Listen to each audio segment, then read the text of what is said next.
Hello and welcome to the Freedom to Flourish podcast. I'm Dr. Joel Miller here with Dr. Tim Augustiniak.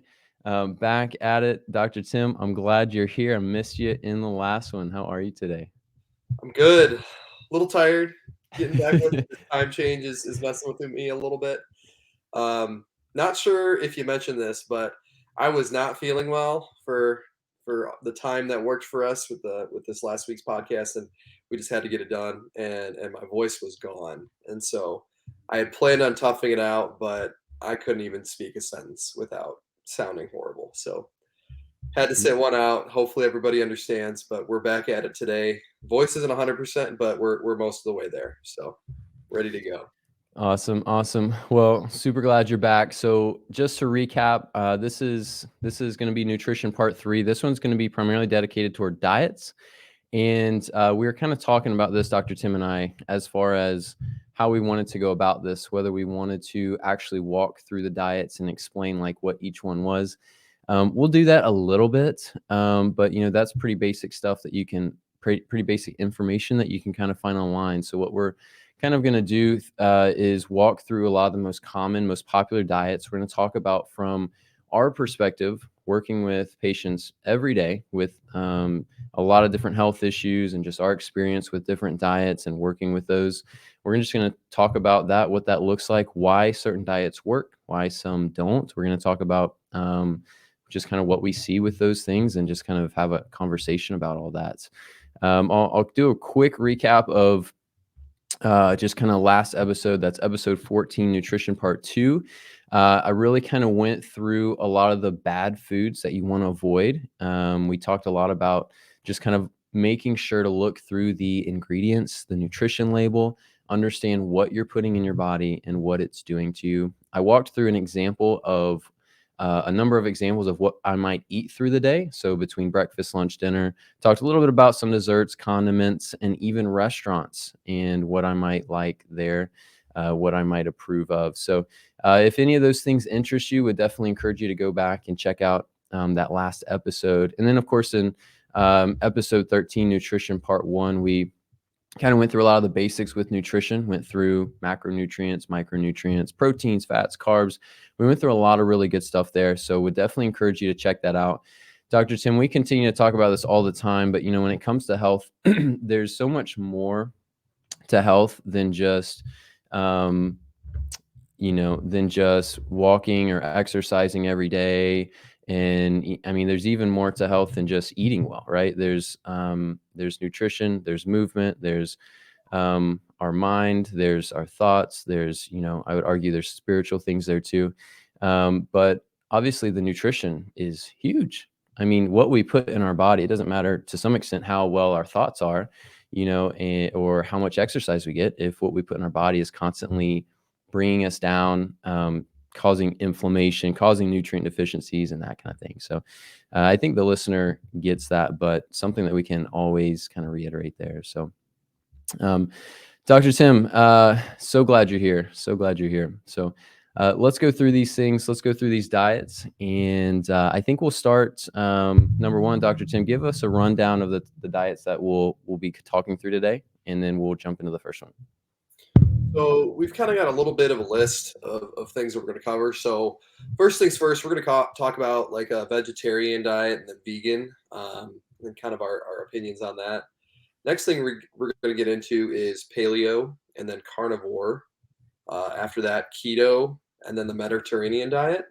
And then the last two, it's going to be the low FODMAP diet and then intermittent fasting. So our goal is to just kind of talk through all of the big fad diets nowadays. Not the fads of 30 years ago, but the more recent ones that do have some more science to back them up. And we'll see kind of what our opinions are. And we didn't really provide as much of a outline for this one because we're just going to talk and chat about what our opinions are on these and what the mindset is behind trying these diets. So yeah, let's get into it. So Sweet. So uh, Dr. Joel, you want to start with vegetarian? yeah, sure. So we kind of, in a sense, we couple these together, right? The vegan and vegetarian. So Just for the listener, if you're not super familiar with these, the difference between being vegan and vegetarian is whether or not you're going to eat animal products or simply just avoid meat. So obviously, both these are going to avoid meat. So vegetarian is going to avoid meat, but not all animal products. That means eggs and dairy and things like that are all okay. And whereas veganism is going to be avoiding all meat, all animal products, everything there.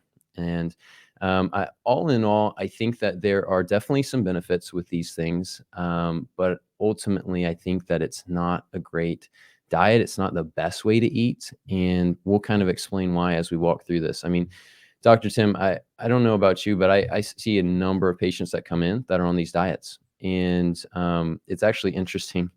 As much as many documentaries and all these things are out there on these different vegan and vegetarian diets, I have a number of patients that come in and they're like, yeah, I tried that and I felt worse.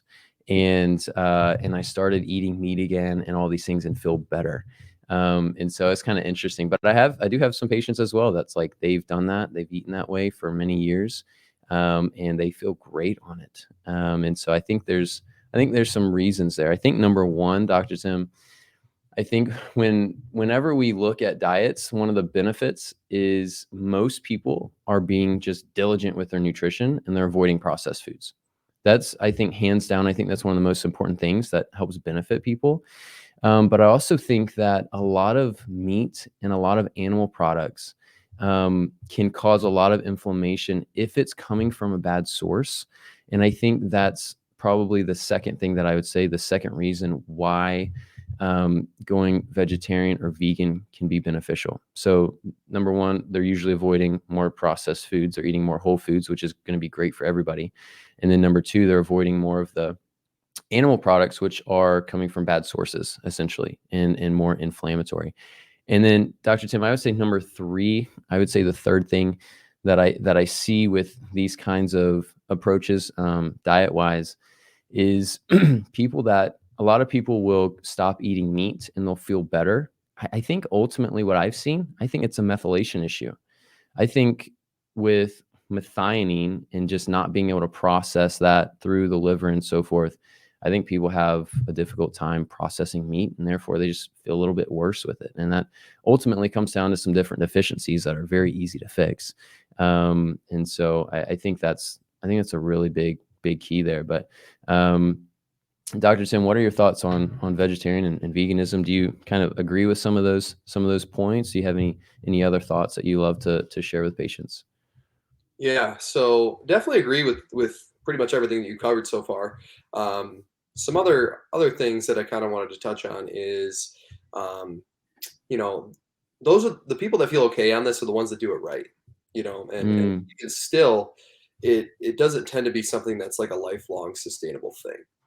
There's a bunch of essential nutrients, things like butyric acid or vitamin B12 that typically you can only get from animal sources. And butyric acid, there's two places you're going to get it.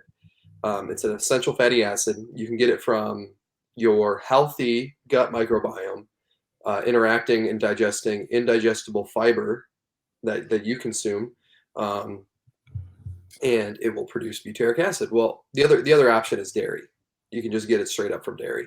Well, correct me if I'm wrong, but within our practice model, I would say most people, three quarters plus of the people that walk in the door, have some sort of gut imbalance where the microbiome is out of whack and it's driving inflammation. Whenever that is the case, you're not going to absorb enough. You're not going to absorb all of your nutrients. Your microbiome is not going to produce things like butyric acid like it should, and your body's going to, or your microbiome at that point is going to deplete a bunch of nutrients that your body requires for a lot of different processes, and things like vitamin B12 or some other I'm sorry, vitamin B2, some other B vitamins, potentially cysteine and some other things. So it's all a matter of putting yourself in a position where it's not as easy to achieve health. It requires a whole lot more luck, I would say, because say you go to a restaurant and for some reason something's a little contaminated and you get a little bit of food poisoning. If that's the case, your microbiome is not going to be happy and you're going to need some herbs to clean it up. Well, if you never get that cleaned up with herbs properly, your microbiome, the likelihood of that resuming its normal balance, where it's not driving inflammation and it's producing these necessary nutrients, in itself is very, very, very low.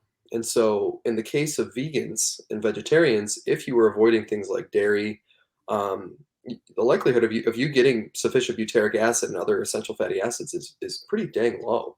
And so that's a very important thing that I like to stress to people is the diversity of food is often very, very important. And the microbiome is exceptionally important for all sorts of nutrient absorption. And so, at least with somebody who's doing vegetarian and they do consume dairy, they're at least bypassing the likelihood or the possibility that the only possible place they can get their butyric acid from is their microbiome that very well could be out of whack.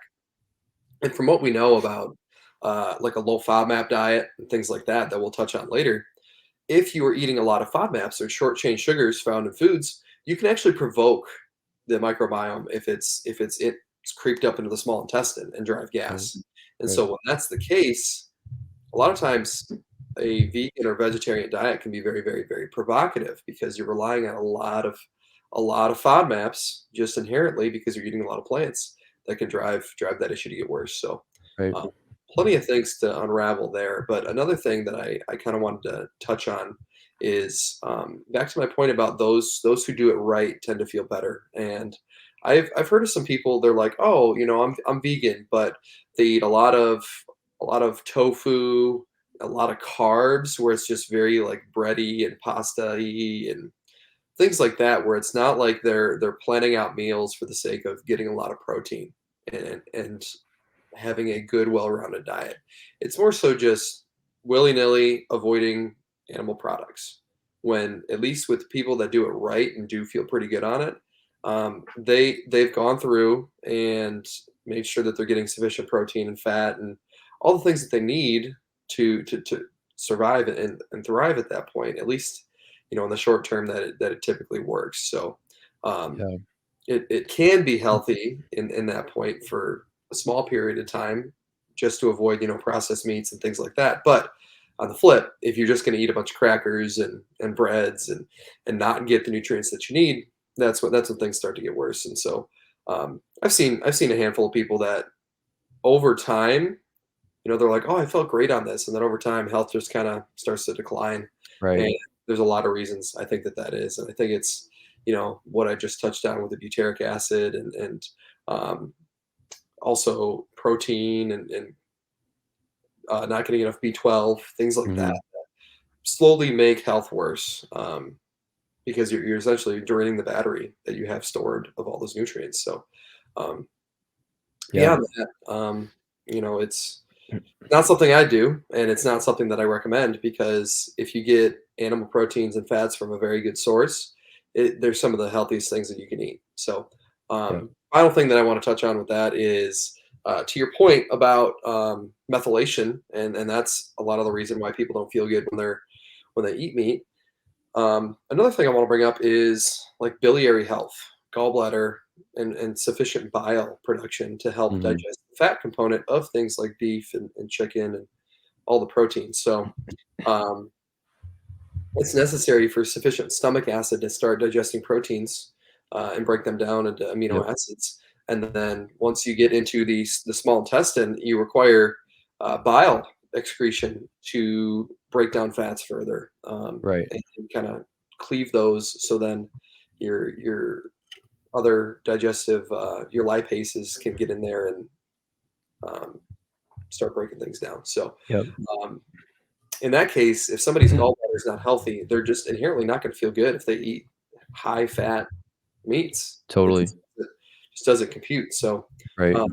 few reasons why somebody may not feel good eating meat. Just because you don't feel good with it doesn't mean that it's not going to be good for you if we sort out the issues that are causing you to not be happy. Or So that you don't need it, right? It doesn't mean that you don't need it. correct. Everybody needs it. Yeah, that I would say that's definitely, I kind of walked through the benefits that I might see, or why people might find benefits with going vegan or vegetarian. I would say definitely the downfall to that, and what I see with a lot of my vegan and vegetarian patients is they're not getting enough protein. Very rarely have I seen somebody that's actually gotten enough protein with that. And, one of the challenges that you have with vegan and vegetarianism, it's not impossible.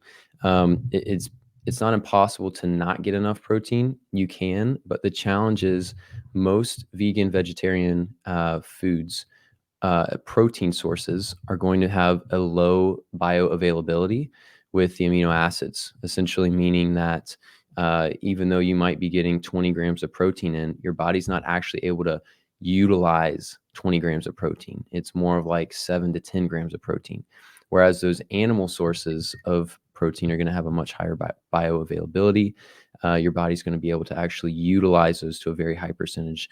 And to the listener, if the bioavailability thing is interesting to you, would definitely recommend looking it up. There's a scale that you can find, kind of a chart that shows you what different foods bioavailabilities are and things like that. So I think overall though, Dr. Tim, I think I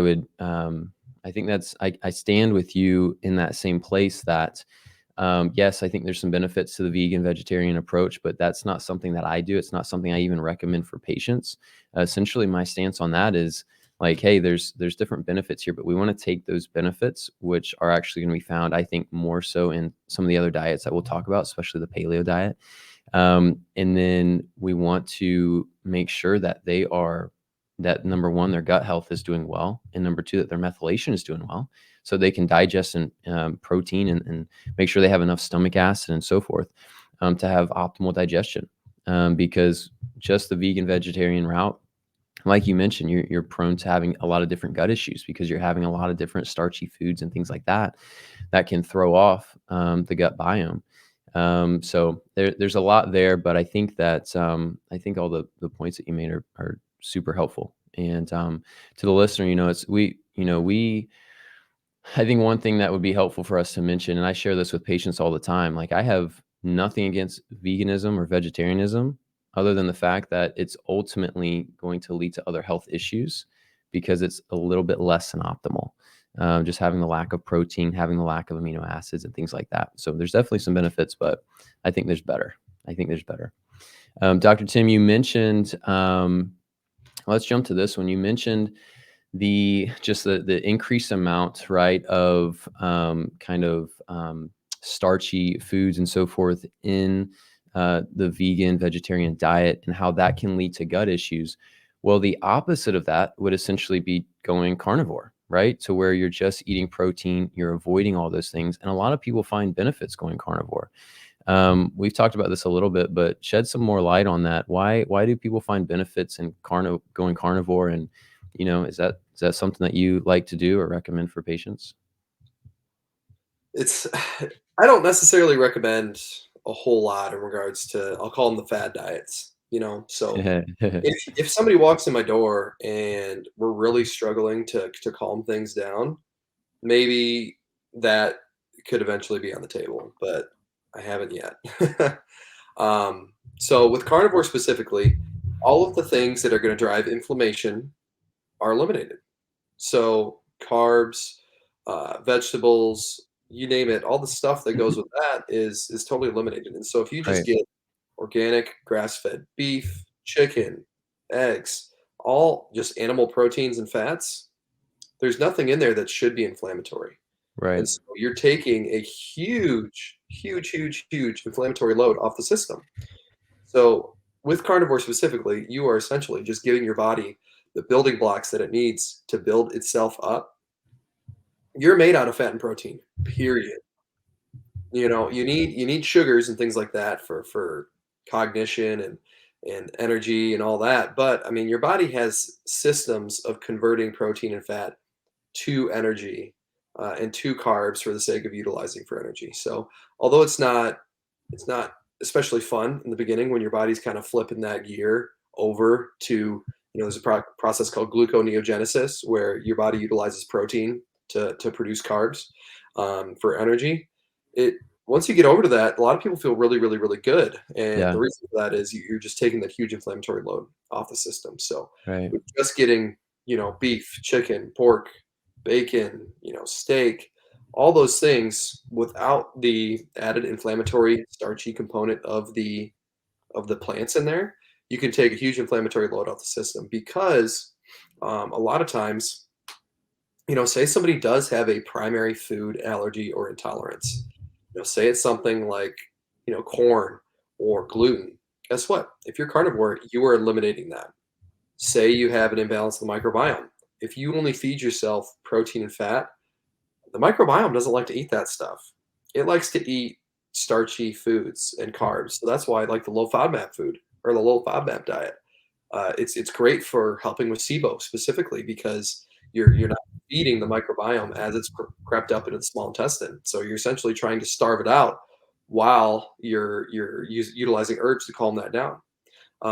With like the antifungal, where you're limiting sugar, cheese, yeast, all those things, vinegar, all those things are eliminated on the carnivore diet. Well, maybe not cheese. That could still be included, but sugar Right. for sure. You're not feeding the microbiome at that point. And so if the gut is a huge root of your issue, you're not provoking that. And so Right. automatically, the two of the biggest drivers of inflammation, the immune system and the gut, or I guess the immune system via the gut at that point, um, are totally eliminated. And so that's why if people have chronic inflammatory conditions or autoimmune conditions, this can be very, very, very helpful to calm that down. Um, the way that if we want to bring it back to our episode talking about the immune system and how the Th1 Th2 balance goes with stress and all those things, um, you essentially increase immune tolerance at that point because you're eliminating all the things that will drive Th2s high. Maybe not all of them, but the biggest hitters typically are things that you'll eliminate if you do the carnivore diet. So, um, out of that versus veganism or vegetarianism, I would definitely sway more towards the carnivore side Hmm. because at the very least, what's more important?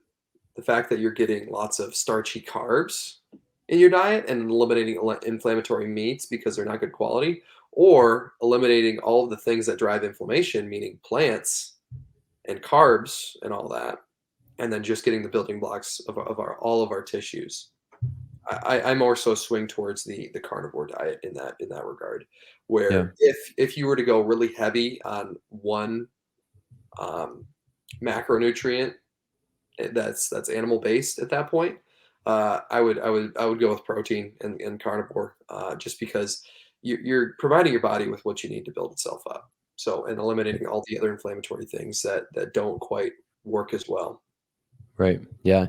I think one thing too that you hinted at a little bit, but I think is so important to understand is you can do carnivore and you can do it really bad and get really sick if the quality of food is bad. If you're buying the cheapest beef that you can find at the store that's essentially coming from just super sick cows, right? If you're getting beef that's coming from cows that are jacked full of grains, they're jacked up on steroids and antibiotics and all these different immunizations, those cows, the beef is going to be significantly higher in omega 6s, which is going to drive inflammation, and it's going to be significantly lower in the omega 3s, which are obviously anti-inflammatory. Same thing with chickens, same thing with all the other sources, cheese especially. Pasteurized cheese, pasteurized milk, all of those things ultimately lead to inflammation. And so you really want to focus on getting the raw dairy in those situations. But, tons and tons of benefits with carnivore, but I've seen a lot of people do it and they have just, again, they have terrible quality food. So it just causes them a ton of issues, ton of issues. I've seen it many times. Well, I do think I agree with you, though. I think there's a ton of benefits with going carnivore and just the meats and all the nutrients while also getting to protect the gut. Let's kind of go into let's kind of sandwich everything with well, no, let's do this later. Let's finish up with paleo because so obviously paleo is going to be our preference, and we'll talk about why in a little bit. But let's go through these other ones here briefly. So the ketogenic diet is primarily where you're going to reduce carbohydrates significantly.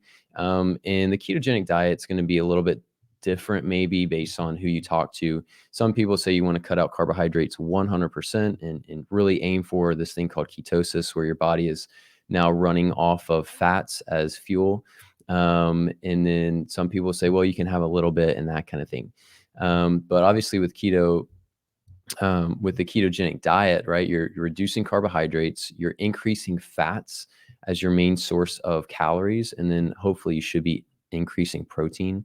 Dr. Tim, the only, I find that the ketogenic diet can actually be really helpful for people at times, but this is specifically going to be for the insulin resistant patient, the person that has high insulin levels, high blood sugar levels, high hemoglobin A1C, and that's generally going to look, physically it's going to present itself as having a lot of belly weight, a lot of belly fat, that, and then just obviously getting really tired after meals, things like that. I'll find that to be really beneficial for patients, but it's usually not something that I'm recommending be lifelong or super chronic, but essentially something that they might do for 1 month, a few months, as we really get the insulin resistance under control, really balance out the blood sugar and help lose a lot of that belly fat. So, Dr. Tim, that's kind of my thoughts on the ketogenic diet. You agree with all of that? Is there anything that you would add to that on the ketogenic diet? Yeah. So keto's great. But like you said, it's the high end of the blood sugar range. That's really something that I would recommend to people. So same goes with carnivore. So if there's somebody who's really high on blood sugar, high in insulin, high in A1C, it's the same type of mindset where it's inherently going to push you more towards keto. So with that, yes, that will take the insulin load off the system. And on the flip side, when somebody's on the low side of the blood sugar range, it's not something that I immediately jump to, So when it comes to blood sugar dysregulation, that's actually it's a good point you brought that up, because that is something that I kind of wanted to touch on, where certain diets, it can be a bit more difficult and not necessarily match with some people, because their blood sugar might not align with doing one diet or another. So with things like, we're going to talk about intermittent fasting here in a minute. Whenever blood sugar is low, limiting food to certain food groups that aren't necessarily as high in energy can be provocative at that point if you're not getting enough. And so whenever it comes to paleo, keto, carnivore, anything like that, it can be kind of an adjustment period. Actually, you have to yourself with food to feel like you're actually getting what you need and not messing up sleep, not feeling jittery all the time, all those things. And once you achieve that level of ketosis at that point, where your body's kind of switched over into burning ketones at that point for energy, things will start to go better. So that's kind of the take there. I think keto is great, but more so for that classification of people. I'm not necessarily a huge proponent of it specifically for just everybody. Right. The main phrasing that I would use for what people should strive in general to eat is like a modified paleo, Yeah. where you can have a little bit of whole grain carbs and things like that, in addition to a diet, excuse me, diet that is heavily based in protein from animal sources, fats from animal sources, as well as Right. good sources like avocado, coconut oil, those things. Good quality organic vegetables, and then with that, whole grain oats, sweet potatoes. You can even do some other grains, quinoa, all those things. But it shouldn't be, the grains should not be a centerpiece of the diet at that point. And I like to use like the 80-20 rule there, where 80% of the time you're doing really good with very little of them, and then sometimes you can do a little more and kind of act out a little in that way. But for the most part, it's rooted in that paleo aspect, where our bodies really do well when things are balanced with just protein, fat, and vegetables, or animal-based proteins and fats, and then vegetables. So, that's the ideal, at least in my opinion. Yeah, for sure. Well, let's talk about the Mediterranean. We'll keep things moving here. So obviously the Mediterranean diet is going to be primarily focused on more natural foods, but obviously the big thing is going to be fish, right? So I think in general, the Mediterranean diet can be really helpful. Generally, when patients are on that, I don't necessarily have any problems with it, other than there's so many good nutrients in grass-fed beef that people are generally not getting as much of. But obviously, anytime somebody starts eating more fish, they're going to be they're going to be feeling better generally.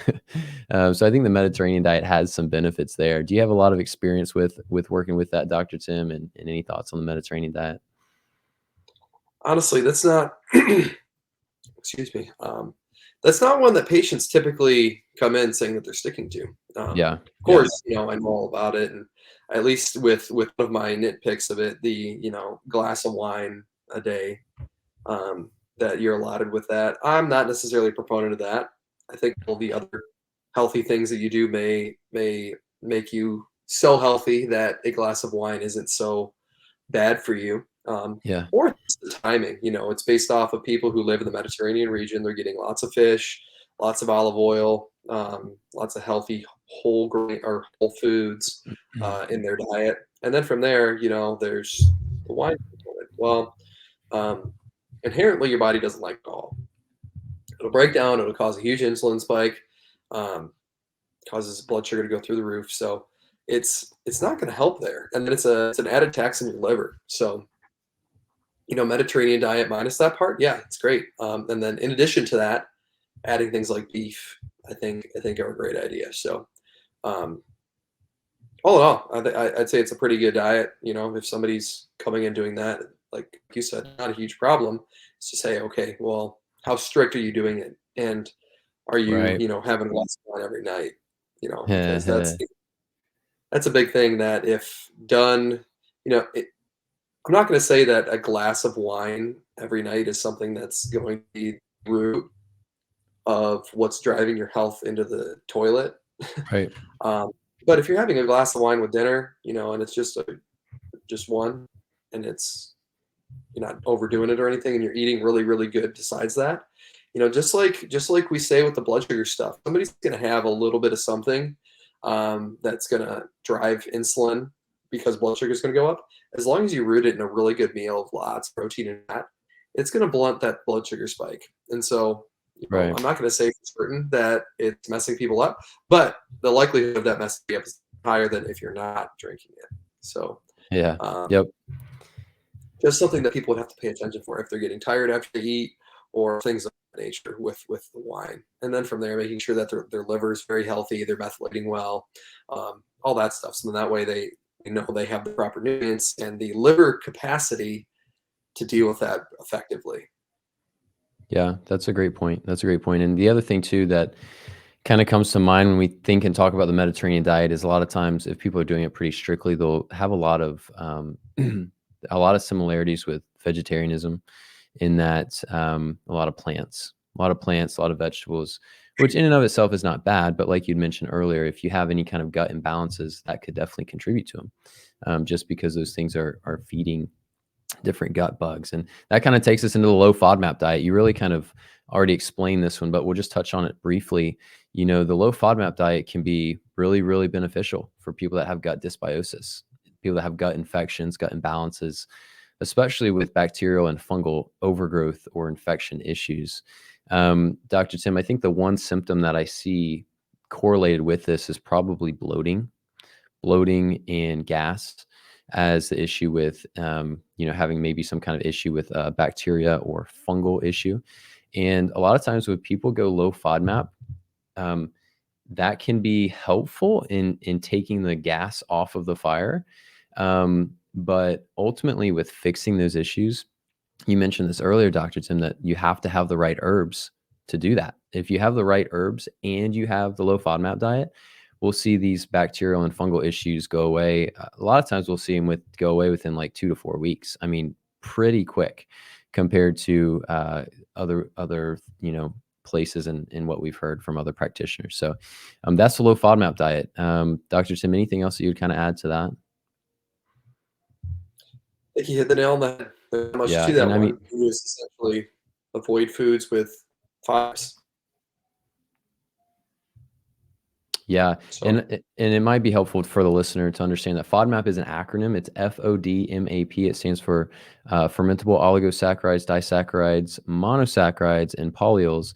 Essentially, these are different foods that contain sugary starches, right? And so, with this diet, one of the things that you cut out is, garlic and onions. And obviously, you're going to cut out breads and you're going to cut out sugar and a lot of, dairy and things like that. And some fruits, some of the higher sugar content fruits as well. But yeah, low FODMAP is definitely one I use from time to time for patients, but it's always a temporary thing. It's usually we might do it for anywhere from 2 to 6 weeks generally, because when we have the right herbs, we get to the bottom of those issues and the body heals pretty quick with that. Dr. Tim, intermittent fasting, and then let's jump into paleo, and then we need to wrap up. We talked about intermittent fasting in some of the other episodes, but it's only right that we include it here because so many people do it, and there's some benefits. There's also maybe some risks to it as well. What are the top benefits you see to intermittent fasting, and then what are maybe some of the risks that you see with it as well? the benefits, we kind of alluded to this before, or at least talked about a little bit, is those that are on the high end of the blood sugar spectrum. So people that are more of the diabetic range, where they are eating way too much, way too often, and they are causing insulin secretion way too often. So those of you who are listening, if you eat and feel super tired afterwards, or if you're drinking all kinds of soda or pop, depending on what region you're in, um, it's inherently going to drive a lot of insulin. And the way that I like to describe insulin resistance to people is think of insulin like it's a nagging wife, and the cells are not being receptive anymore. And so over time, when you have a wife that nags a lot, the husband quits listening. And so your cells are the husband that doesn't listen anymore. And so what happens when you don't listen? Insulin's going to nag even more and more and more. And so insulin production just goes through the roof, and you feel super tired after you eat. When this happens, blood sugar starts to creep up higher and higher and higher because your body can't pull blood sugar into the cells anymore. And so that's what leads to diabetes. Well, if this is your problem, that's the criteria that you need to meet in order for this to be super beneficial. For people that are generally healthy and they eat, a good modified paleo diet where they eat plenty of vegetables, animal-based proteins, get plenty of fats, and their blood sugar is regulated very, very well, doing good 3 meals a day, 5 hours apart, no snacking, all those things. This is not necessary whatsoever. If anything, it's going to be counterproductive because in order for you to require this or at least benefit from it, you need to have issues with insulin where you're going to do good to ride the stress hormone wave for a while. Those who are eating lots of protein, animal-based protein and vegetables, and they're eating very clean foods to begin with, it's very, very, very difficult to eat enough clean foods within a short time window to actually fuel yourself properly. And so in the short term, you may feel okay, but over time, what happens is you're just going to drive the adrenals into the ground. And that happens with even people that are on the high end of the blood sugar spectrum. This is not a permanent diet fix. It is a short-term, uh, almost, I'll use the word extreme, diet to 100% eliminate insulin production for the sake of totally bringing insulin resistance down for the sake of diabetes or diabetic tendencies. So honestly, I don't recommend this for, I mean, even months at a time, maybe a month to 6 weeks for somebody who's on that diabetic range, and then regulating things well, 3 meals a day, 5 hours apart. And then, if they want to go back to it after they've done a good month to 6 weeks of eating well again, intermittent fasting for another 4 to 6 weeks. But this is not something that you should do for months to years at a time. I mean, a couple weeks ago had a patient that came in and she was getting towards diabetes, and she did it for 2 years, and she has no energy. She feels horrible all the time. She couldn't sleep through the night whatsoever, and she's constantly all jittery and anxious. Well, we'll see how things are going with her. But I mean, when you're constantly driving the adrenals, that's what's going to happen. Is you're going to drain the battery. You're Yep. not going to have you're just going to drive stress hormones all the time, which is what's going to lead to no energy. Is you don't have that good cortisol spike in the morning to get you out of bed, and then for it to come down throughout the day, you're just riding the lows, and so you wake up with no energy. You could just sleep all the time. It's just not a good place to be. So Yeah. if you're going to intermittent fast, I wouldn't do it that long. Yeah. The other thing too, I mentioned Dr. Tim in one of our previous episodes. I think it was the first nutrition part one. Is when it comes to women, you don't want to fast during periods where progesterone needs support based on your menstrual cycle. So, that's going to be like right after ovulation. And then that's going to be essentially the week before your period should start.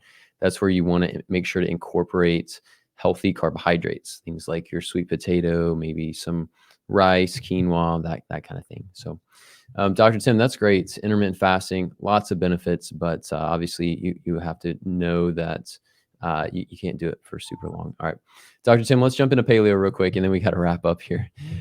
So obviously, paleo is what we recommend. It's what we eat, personally in our lives. And again, I in the last episode walked through just kind of a general like day of nutrition for myself: breakfast, lunch, dinner. Included a couple different meal options, kind of things that I'll do and what that looks like. And with paleo, Dr. Tim, the benefits that we see if you do it properly are huge, and the downsides and the negatives are none. Again, if you do it properly, and I think a lot of that has to do with your quality and source of food as well. But Dr. Tim, what are some of the favorite parts about just the paleo diet, paleo approach that you so much appreciate? It is easy to eat whole foods with. Yeah. So, I mean, all these diets you can you can eat whole foods, but with this one, the emphasis is we're eating vegetables that are good quality, and then we're eating meats that are good quality and Hmm. good quality fats with that. And so we're not going too heavy on the carbs and the grains. Hmm. We're sticking to things that are really dense in micronutrients with the Yeah. vegetables and really good starches to hopefully feed a healthy microbiome. And then from there, the building blocks of what your body needs with the good protein and animal fats. So um, Right. honestly, it is. I like to think of it as the way that we are intended to eat. Yeah. I mean, Grain in the production of those, uh, that was as a part of history a reason that we were propelled on a survival scale, or as propelled into survival on the whole population scale when food wasn't necessarily abundant in other ways. But now, I mean, in the world that we live in, there's no lack of abundance, at least within the United States where we're at. So it's not like we need to rely on those just to get through the winter. We have refrigeration, we have meats, we have vegetables around because they come from all over the world, and we have supply chain. So it's not like we're in the Middle Ages needing to have you know a barrel full of dried wheat and maize as the last bit of food that we have to get through the winter until we can actually get more stuff when the animals start coming out and start hunting again. It's just right. not the world we live in anymore. So I way to eat because the grains tend to be more inflammatory, and they're just carbs at that point. You can get all the vital nutrients, essential nutrients that you need from animal fats, protein, and vegetables. So Yeah. My favorite thing I think I would say with the paleo is yes, it's fairly easy to eat, and that, the things that you mentioned there, and also there's not a ton of like limitations. But the primary focus, which I think is where it should be, is on the foods, the quality of foods. And that's pretty much it. It's on the quality of foods. We're gonna eat whole foods. We're gonna avoid the processed stuff. And when you have that focus, you can eat, you know, multiple, pounds of grass-fed red meat, or multiple pounds of just different fatty foods and eggs and things like that throughout your week and throughout your months. And, your health is going to thrive because those animals are healthy and they have a ton of nutrients in them. There's a little bit of a myth where it's kind of like, oh, well, if I eat a lot of meat, my cholesterol this, and, my, um, overall just my hormones that and things like that. And I think there's a lot of I don't think there's a lot of truth in those things. But I think a lot of it comes down to our overall quality. And you've mentioned this before. That's so important to reiterate is most people don't eat enough food. I think if we can eat the right types of foods, which we've kind of talked about through this 3-part kind of series here, and if you can eat enough, which most people need to eat more, you will actually improve inflammation. You'll actually improve metabolism. You'll actually lose weight because you're helping your body to be healthy. And it's the healthy body that loses weight and is fit and functions well.